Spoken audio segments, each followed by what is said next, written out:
민수기 20장.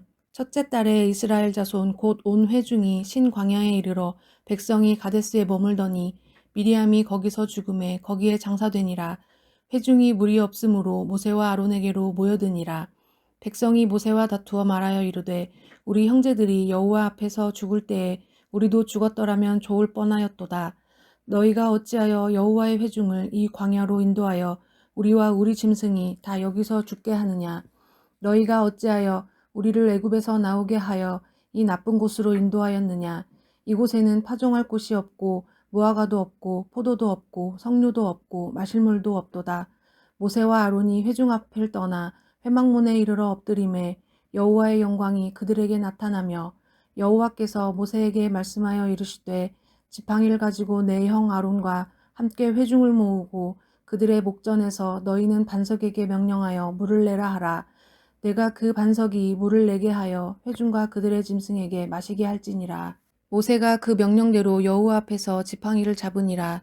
모세와 아론이 회중을 그 반석 앞에 모으고 모세가 그들에게 이르되 반역한 너희여 들으라.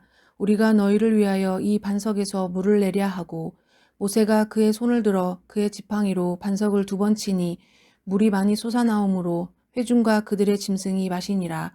여호와께서 모세와 아론에게 이르시되 너희가 나를 믿지 아니하고 이스라엘 자손의 목전에서 내 거룩함을 나타내지 아니한 고로 너희는 이 회중을 내가 그들에게 준 땅으로 인도하여 들이지 못하리라 하시니라. 이스라엘 자손이 여호와와 다투었으므로 이를 무리바 무리라 하니라. 여호와께서 그들 중에서 그 거룩함을 나타내셨더라. 모세가 가데스에서 에돔 왕에게 사신을 보내며 이르되 당신의 형제 이스라엘 말에 우리가 당한 모든 고난을 당신도 아시거니와 우리 조상들이 애굽으로 내려갔으므로 우리가 애굽에 오래 거주하였더니 애굽인이 우리 조상들과 우리를 학대하였으므로 우리가 여호와께 부르짖었더니 우리 소리를 들으시고 천사를 보내사 우리를 애굽에서 인도하여 내셨나이다. 이제 우리가 당신의 변방 모퉁이 한 성읍 가데스에 있사오니 청하건대 우리에게 당신의 땅을 지나가게 하소서. 우리가 밭으로나 포도원으로 지나가지 아니하고 우물물도 마시지 아니하고 왕의 큰 길로만 지나가고 당신의 지경에서 나가기까지 왼쪽으로나 오른쪽으로나 치우치지 아니하리이다 한다고 하라 하였더니 에돔 왕이 대답하되 너는 우리 가운데로 지나가지 못하리라. 내가 칼을 들고 나아가 너를 대적할까 하노라. 이스라엘 자손이 이르되 우리가 큰 길로만 지나가겠고 우리나 우리 짐승이 당신의 물을 마시면 그 값을 낼 것이라. 우리가 도보로 지나갈 뿐인즉 아무 일도 없으리이다 하나 그는 이르되 너는 지나가지 못하리라 하고 에돔 왕이 많은 백성을 거느리고 나와서 강한 손으로 막으니 에돔 왕이 이같이 이스라엘이 그의 영토로 지나감을 용납하지 아니하므로 이스라엘이 그들에게 돌이키니라. 이스라엘 자손 곧 온 회중이 가데스를 떠나 호르산에 이르렀더니 여호와께서 에돔 땅 변경 호르산에서 모세와 아론에게 말씀하시니라. 이르시되 아론은 그 조상들에게로 돌아가고 내가 이스라엘 자손에게 준 땅에는 들어가지 못하리니 이는 너희가 무리바 물에서 내 말을 거역한 까닭이니라. 너는 아론과 그의 아들 엘르아사를 데리고 호르산에 올라 아론의 옷을 벗겨 그의 아들 엘르아셀에게 입히라. 아론은 거기서 죽어 그 조상에게로 돌아가리라. 모세가 여호와의 명령을 따라 그들과 함께 회중의 목전에서 호르산에 오르니라. 모세가 아론의 옷을 벗겨 그의 아들 엘르아살에게 입히매 아론이 그 산 꼭대기에서 죽으니라. 모세와 엘르아살이 산에서 내려오니 온 회중 곧 이스라엘 온 족속이 아론이 죽은 것을 보고 그를 위하여 30일 동안 애곡하였더라. 아멘. 사랑하는 성도 여러분, 구독자 여러분, 한 주가 시작하는 월요일 민수기 10장의 말씀으로 오늘은 새롭게 그 말씀의 은혜를 나누도록 하겠습니다. 하나님의 은혜와 복이 말씀을 통해 여러분들에게 임하기를 축복합니다. 제가 단임 목회를 사임한 지가 벌써 15개월 정도가 지나가고 있는 것 같습니다. 참 시간이 참 빠르게 지나가더라고요. 많은 분들이 제가 사임한 후에 주변에서 연락이 많이 왔겠다 이렇게 생각하겠지만 오히려 그렇게 많이 연락 온 것은 없습니다. 나중에 알고 보니까 주변에서 제 소식이 궁금하고 그런 분들이 많았는데 지금 박 목사님의 마음을 생각하면 차라리 가만히 있는 게 낫겠다 싶어서 알면서도 연락을 못 하신 분들이 꽤 있다는 것도 알게 되었어요. 얼마 전에 같은 교회에서 10여 년 같이 부목사로 사역을 하던 후배에게서 연락이 왔습니다.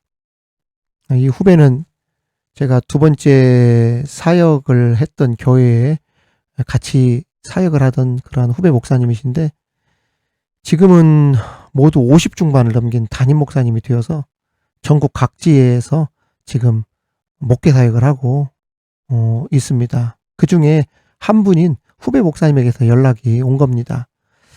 사실 그 후배 목사님이 작년에도 연락을 했었어요. 그런데 작년에 제가 연락을 솔직히 말해서 받고 싶지가 않더라고요. 그때는 제가 피했었어요. 왜냐하면 또 연락을 받으면 내가 사임했던 그 이유, 어떤 일이 있었는지 다 설명을 해야 되고 이야기하고, 질문하면 또 대답을 해야 되니까 그게 힘들어서 제가 연락을 피했었는데, 이번에 또다시 연락이 와서 그냥 모른 척하고 넘어가려다가, 그런 거 있잖아요. 상대가 연락을 주고 막 기다리고 있는데, 톡을 주고 답글을 기다리고 있는데 그냥 씹거나 자기 사정이 있다고 그냥 답글을 주지 않거나 그러면 무시당하는 듯한 느낌 같은 거 있잖아요. 그래서 아무리 편한 사이, 그리고 후배지만 그렇게 하는 건 예의가 아니다 싶은 생각이 들어서 이번에 연락을 했습니다. 특히 그 후배 목사님이 부교역자 때 교회에서 사람과의 갈등이 있어서 사직서를 던지고 교회를 나갔다가 1년 동안 임지를 구하지 못하고 고생했던 경험이 있었던 그러한 목사님이에요. 그러다 보니까 그 동병상련 같은 그런 마음 있잖아요. 꼭 제 마음을 잘 이해해 줄 것 같은 생각이 들어서 참 전화를 하게 되어졌죠. 전화를 했더니 신호가 하나 가자마자 1초 만에 전화를 딱 받더라고요. 형, 어찌 지내시오? 그럽디다. 아야, 너 담임 나갔다는 소식은 내가 일찍 들었다. 목회는 잘하고 있니? 그럼 나 잘하고 있지. 내 걱정은 말고 형 어떻게 지내시오? 너 내 소식 들었니? 그려, 형 소식 듣고 싶어서 이리저리 연락했다가 전화도 안 받고 그래서 내가 대전에 있는 이 목사한테 연락했지. 형 소식 이 목사한테 다 들었어. 목회 잘하다가 어떻게 된 일인지, 왜 사임했는지 내가 족족 다 들었지. 아이고, 형 힘들었겠더만. 그러더라고요. 이런저런 이야기 나누는데 금세 시간이 지나갔습니다. 한참을 통화했죠. 그리고 맨 마지막에 참 제게 영감을 주는 우리 후배 목사님의 간증을 듣게 되었어요. 형, 내가 사람과의 갈등 때문에 교회에 사직서를 내가 던지고 나왔잖아. 그리고 1년 동안 고생했잖아. 그때 나와가지고 눈물로 하나님 앞에 6개월 동안 기도하는데 6개월이 딱 지나니까 나를 힘들게 했던 사람에 대한 미움 싹 사라지면서 그 영혼이 불쌍하게 보이더라고. 불쌍하게. 그러면서 내 마음의 상처와 아픔이 싹 해소가 되어지면서 다시 일어나 재기하고 지금 이렇게 목회하고 있어. 형 털어야지. 아픔과 상처 얼마나 크겠어. 더군다나 나는 부교역자 때지만 형은 더군다나 유임 목사님이신데 그 상처 아픔이 상상할 수 없을 정도로 크다는 거 내가 잘 알아. 근데 어떻게 하겠어. 그거 품고 가면 못 일어나잖아. 저에게 그러더라고요. 그래서 저도 속 이야기를 조금 했습니다. 아야, 난 말이다. 우리 후배는 지금 타이르가 붙은 수영장처럼 거기에 더러운 이물질이 묻어 있었는데 물 한번 호수로 싹 뿌리면은 싹 씻겨나가잖아. 그런데 나는 수영장이 아니고 그 진흙벌이 아래에 침전되어 있는 방죽 저수지 같다. 그래서 부유물이 막 더럽게 떠 있다가 시간이 지나니까 이 부유물이 아래로 싹 가라앉아 있는데 겉으로 보면은 아무 문제가 없고 아주 평안한 것처럼 보이고 나 또한 내 마음이 평안하다고 내 스스로를 이야기하면서 나는 괜찮다고 사람들에게 얘기는 하지만 그러한 부유물들이 내 심령 가운데 그 층층이 쌓인 침전물처럼 가라앉아 있는 상태야. 그래서 내가 사람을 잘 안 만나고 그리고 그런 피하는 이유들 중에 하나가 뭐냐면 만나면 다시 흔들어야 하잖아. 내 속 얘기하다 보면은 눌려 있었던 침전물들이 다시 확 일어나면서 깨끗했던 내 마음에 그 더러운 부유물질로 다 휘정거려지고 그러면 나는 또다시 아프고 그래서 내가 지금 어떻게 보면은 잠시 목회를 보류하고 내가 안 나가는 이유가 사람들 만나고 목회하다 보면은 또 이런 것들을 끄집어내서 이야기를 하다가 보면은 내 아픔과 상처가 또 드러내다 보면 아프고 그래서 내가 지금 그러고 있는 거야. 시간이 좀 더 필요한 것 같다. 형은. 그랬더니 형 내가 기도 할게. 그리고 조만간에 우리 동생들 목사들 해서 한번 전주 찾아갈게. 그리고 통화를 마쳤습니다. 사랑하는 성도 여러분, 2026년도 한 해 아픔과 상처를 저도 가지고 있는 숙제니까 싹 해소하고 깨끗하게 씻어내고 다시 한번 그 말처럼 앞을 향해 힘차게 달려나갈 수 있는 그러한 축복의 한 해 만드시기를 우리 주님의 이름으로 축원합니다. 오늘 말씀은 가데스 무리바에서 일어났던 물과 연관된 사건입니다. 우리가 잘 아는 거죠. 가데스는 어디냐? 애굽에서 출발하여 1년 조금 넘는 시간에 도착했던 가나안에서 아주 가까운 가나안 남부 지역입니다. 이곳에서 어떤 일이 있었냐면은 가나안으로 정탐꾼을 보냈던 일이 있었던 곳이에요. 그런데 애굽에서 출발한 지 1년 만에 도달했던 가데스에 이스라엘 백성들이 38년 동안이나 광야에서 방황하다가 또다시 이곳에 온 거예요. 38년 동안이나 방황하게 되었던 원인이 어디에서 있었다는 것을 알 수 있습니까? 가데스에서 있었다는 것을 알 수 있어요. 여러분, 무슨 일이 있었습니까? 가데스에서. 원망하고 불평이 있었잖아요. 정탐꾼들이 와서 긍정적인 보고를 했던 여호수아와 갈렙도 있었지만 나머지 10지파들은 안 된다면서 울고 불고 애굽으로 돌아가겠다고 하면서 막 원망하고 불평하면서 모세 대적하고 막 그랬던 곳이 가데스였는데 이 일 때문에 광야 38년을 방황한 거예요. 그런데 결국 어디로 돌아옵니까? 결국 돌아온 곳이 제자리입니다. 그렇게 잘 되어보겠다고 아둥바둥하고 열내고 싸우고 막 몸부림치고 애를 썼는데 하나 발전한 것도 없고 성도들은 하나도 늘어나지도 못하고 성장하지도 못하고 옛날이나 지금이나 똑같고 그보다 더 못하고 그런데 참 놀라운 것은 38년 지나서 가데스로 다시 백성들이 돌아왔는데 여전히 변한 거 있어요, 없어요? 없어요.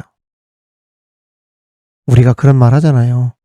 사람은 바꿔 쓰는 것이 아니라고. 변하지 않는다고. 여전히 지도자 모세와 아론을 원망하고 대적하며 불신하고 불순종하고 있는 것입니다.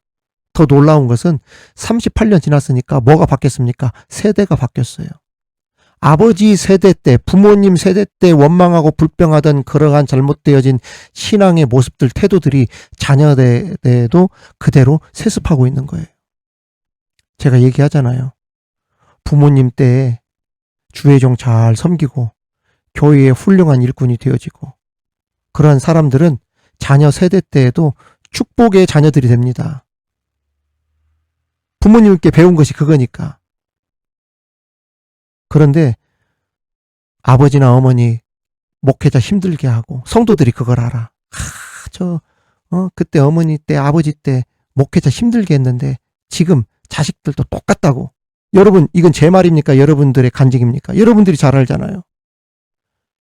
부모님 때 목회자 힘들게 했던 사람이 자녀 때도 똑같습니다. 그런 경우들이 대부분이에요. 보세요. 제가 거짓말인가? 변한 거 없어요. 똑같아요. 여전히 고집불통, 불순종에 온유함이라고는 찾아볼 수 없어요. 부모님 세대 때에도 강팍하고 싸납고 원망하고 거칠고 그랬는데 자식 때에도 똑같이 싸납고 원망하고 거칠고 강팍하고. 그러니 무슨 복이 따라오겠어요.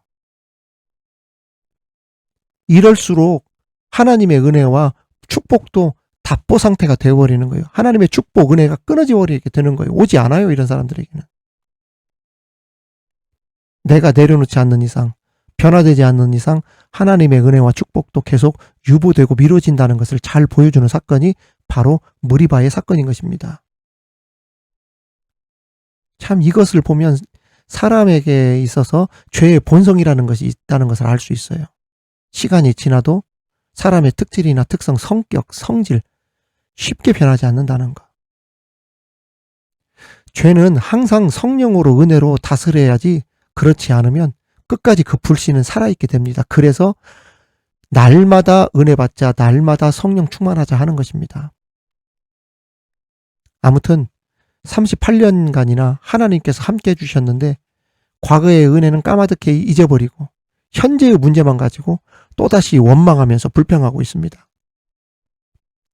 물이 떨어지자마자 곧바로 원망하고 불평하면서 주의 종 모세에게 대들었죠. 그동안 베푸신 하나님의 은혜는 온데간데 없습니다. 하나님이 어떤 분이신지 모르는 것도 아닌데 하나님을 향한 믿음도 사라졌어요. 이렇듯 이스라엘 백성들이 하나님 원망하면서 물부터 구하자 하나님은 모세를 통하여서 이렇게 말씀하셨습니다. 7절에 보면 지팡이를 가지고 회중을 모으고 반석에게 명령하여 물을 내라 이렇게 말씀하셨죠. 분명 반석을 향하여 물을 내라 명령하기만 했어야 했습니다. 그런데 모세가 아주 중대한 실수를 하게 되죠. 이스라엘 백성들의 불신앙에 굉장히 화가 났던 거예요. 그래서 반석에게 명하기만 해도 되는데 반석을 2번이나 지팡이로 내려쳤습니다. 혈기를 부리면서. 그 바람에 하나님께서 모세를 책망하셨죠. 네가 나의 거룩함을 나타내지 못하였구나. 다시 말하면 하나님의 영광을 가리웠다 하신 것입니다. 이를 계기로 모세는 가나안 땅에 입성하지 못하게 되는 빌미가 되었죠. 24절에 보면 잘 나와 있습니다. 아론은 그 조상들에게로 돌아가고 내가 이스라엘 자손에게 준 땅에는 들어가지 못하리니 이는 너희가 무리바 물에서 내 말을 거역한 까닭이니라. 결국 주의 종 아론과 모세마저 가나안에 못 들어가게 한 사람이 누구였냐? 바로 이스라엘 사람들이었던 것입니다. 주의 종 운명이 하나님께도 달려있지만 교인들의 책임에도 있음을 엿볼 수 있는 장면입니다. 예를 들면 교회가 부흥이 안 된다 싶으면 보통 뭐라고 합니까? 저도 당회할 때 보면 목회자의 능력에 대해서 막 이야기하고 그러는 당회원들이 있더라고요. 보면 성도들도 그러죠. 교회가 부흥이 안 된다 싶으면 목회자가 능력이 없어서 그렇다고. 그런데 부흥하지 못하는 교회는 능력 없는 지도자도 문제가 있지만 무능한 지도자로 만든 교회와 성도들의 책임도 같이 따라간다는 것도 알아야 됩니다. 책임은 한 사람에게만 있는 게 아니에요. 모두에게 있는 거예요. 오늘 말씀을 보십시오. 이스라엘 백성들은 틈만 나면 지도자를 원망합니다. 당신 때문에 우리가 이렇게 되었다고, 우리 교회가 이 모양이 되었다고 비판을 합니다. 그런데 그들의 원망이 결국 지도자들인 아론과 모세를 어떻게 만들었어요? 화나게 만들었어요. 대노하게 만들었어요. 마음을 불편하게 만들었어요. 그러다 보니까 결국 하나님의 영광을 가리게 해서 자신들도 가나안 땅에 못 들어갔는데 모세도 가나안 땅에 못 들어가게 만드는 이 초유의 일이 벌어지고 말았던 것입니다. 책임은 목회자들에게만 있는 게 아니라니까요. 목회자가 목회를 잘 할 수 있도록 뒷바라지를 못한 당회의 책임도 있는 것이고 재직회의 책임도 있는 것이고 교인들의 책임도 있는 거예요. 또 하나 우리가 알 수 있는 것은 하나님께서 모세와 아론에게 분노하신 이유는 하나님의 영광을 가리웠다는 이유입니다. 명령만 하라 했는데 반석을 2번이나 내리쳤죠. 반석을 치는 행위는 하나님께서 물이 나오는 기적을 행하신 것이 아니라 마치 자신들의 능력을 통해 물이 나오도록 한 것처럼 보였다는 것입니다. 그래서 하나님의 영광을 가리운 거예요. 성도 여러분, 세상 일은 싸우든 말든 시간 채우고 일감 채우고 주문량 채우거나 일당 채우면 됩니다. 그러나 하나님의 일은 반드시 하나님의 영광이 나타나야 합니다.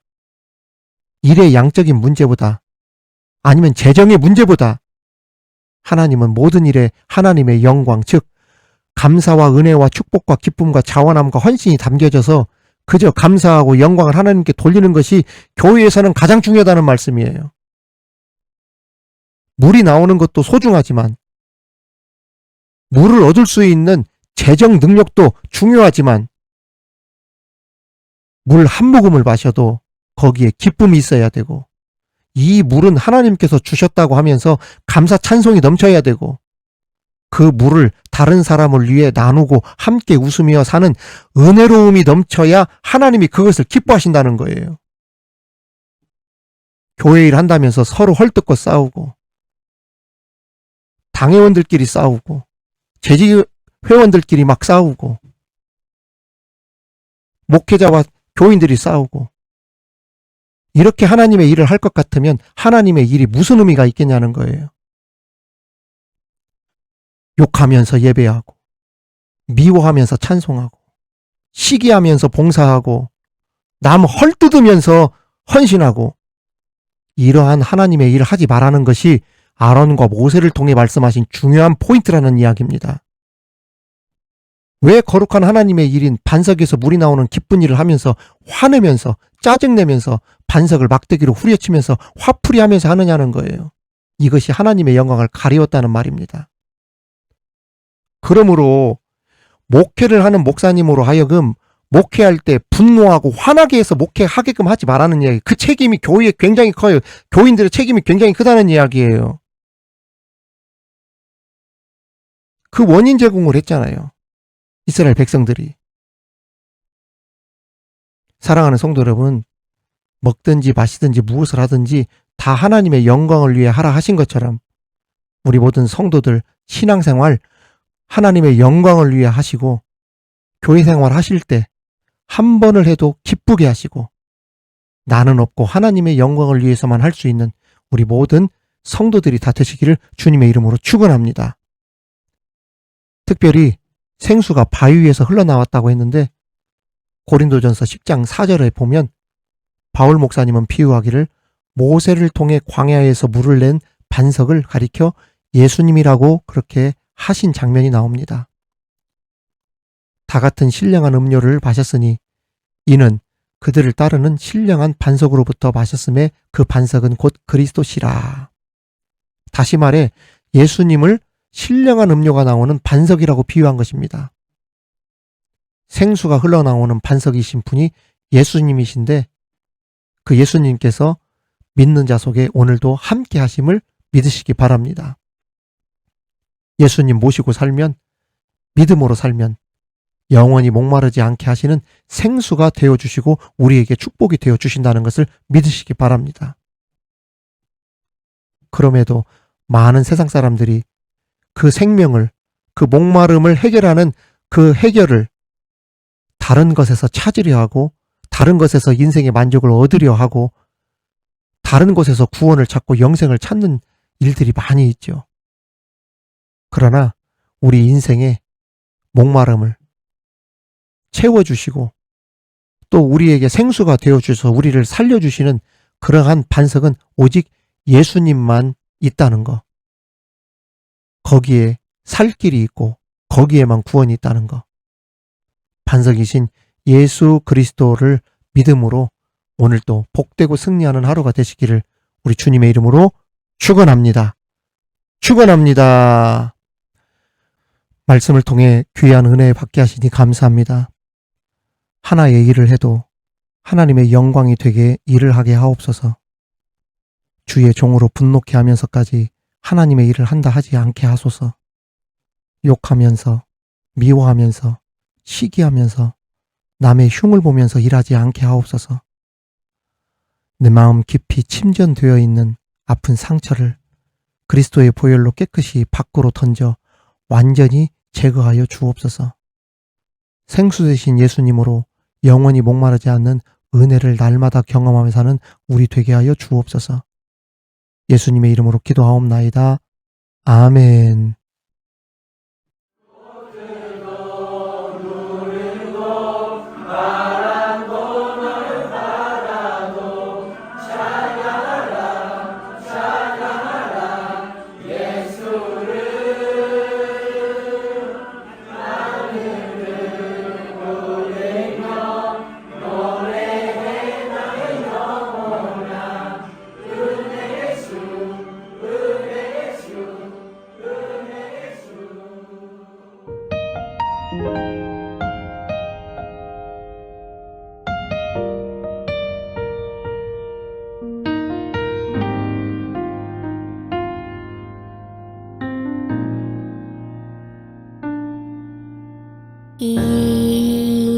이곳에 생명샘 솟아나 눈물 골짝 지나갈 때 멋잖아 열매 맺히고 웃음소리 넘쳐나리라.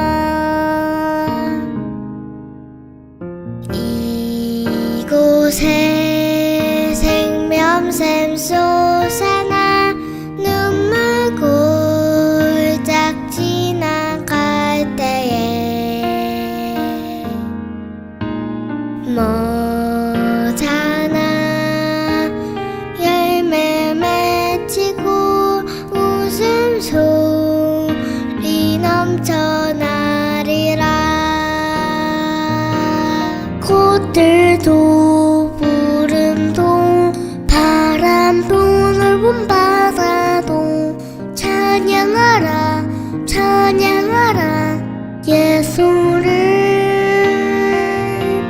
하늘을 올리며 노래해 나의 영혼아. 은혜의 주 은혜의 주 은혜의 주.